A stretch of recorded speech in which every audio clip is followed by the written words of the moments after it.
Hey folks, so here is what we're doing today. We are going to be talking about your final project. Naturally, we can't be in school to take a final exam, so we're going to do a project, and that's going to count as your final exam.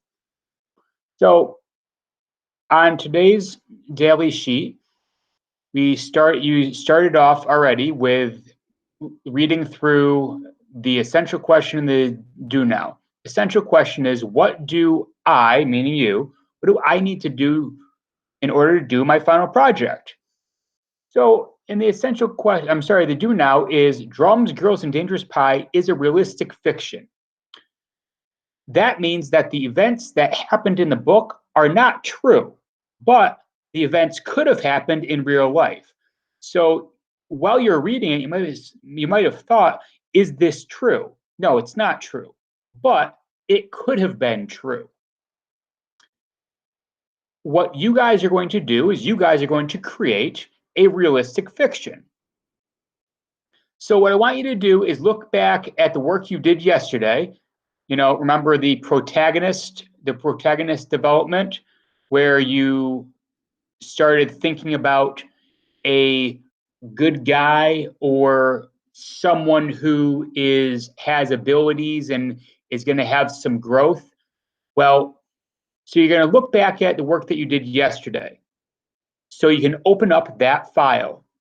You can also look at your journal. You know how we've been doing journals for several weeks now. You're going to look at all those entries. Read through those documents. Do you see a common theme? What is it? Can you come up with a recurring event? What is it? Now, this is the actual project. So I'm just going to go through really quick as to how you're going to get graded. You're going to get graded either 0 to 40 points for having a creative writing final draft. There are going to be several steps in the process, but if you have a final draft and you hand in a final draft, you're going to get somewhere between 0 and 40 points. Your final draft will have a clear beginning, a middle, and an end, and that will earn you between 0 and 30 more points.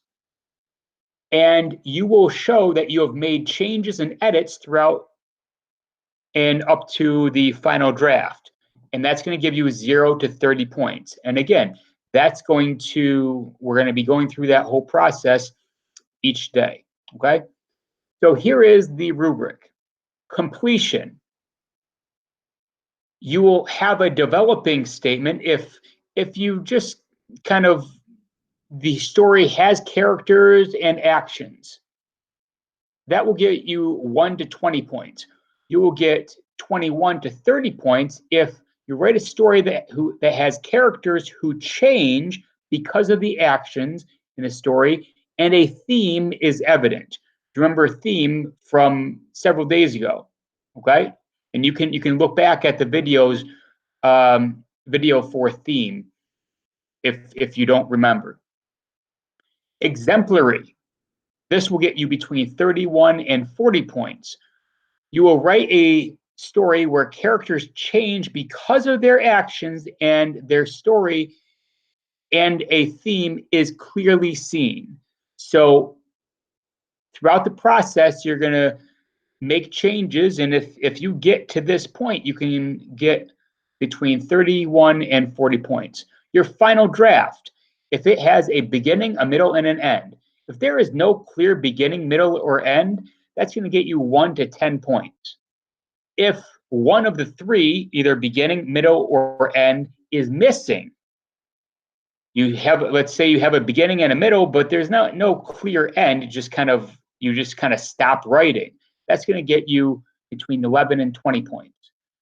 Exemplary, beginning, middle, and end are all clearly evident. That's going to get you between 21 and 30 points. Making edits. Final draft shows few edits even with assistance. That's 1 to 10 points. The final draft shows changes in spelling, punctuation, and vocabulary. That's 1 to 10 points. So there's going to be several lessons throughout the process where you are going to be making these changes. And the final draft has few errors, less than 10, and has strong vocabulary. 21 will get you 21 to 30 points. So that's shows that you really took your time and you made a lot of edits. So learning activity, begin telling your story. Now, you might already have an idea of what you want to write about, maybe from the do now or from yesterday's action. You might already know what you want to do. So if that's the case, just start writing and ignore the rest of this. This is just to kind of try and help you out, okay? If you start writing and then you get kind of stuck, take a look at this stuff and see if it's helpful. Now, if you're struggling, here's with how to begin. Try one of these sentence starters. I had no idea the day would end like this. I really wish I had. Looking into the distance, I saw. Looking to the distance, I thought. At first, I had no clue what I was looking at. I felt anxious when I heard. Okay. Now, if none of that helps, go for a walk. Social distance, but go for a walk or go for a drive. Look around, look out the window, even just look out the window at your house. Maybe it's pouring rain right now. I don't know. And think about what's around you. Take a walk around the house and make some observations and think about what you might be able to write about. So here are some other ideas on what you can be writing. Tell what your protagonist is trying to do. I'm sorry. What is your protagonist trying to do? Who is your protagonist? I'm sorry. Who is in the protagonist's way? You know, the guys who are causing problems, maybe. What things are they getting better at? The protagonist, that is. Who do they love? The protagonist. And what do they hate? And right here, you're going to begin writing your exit ticket. You're going to start typing your final draft.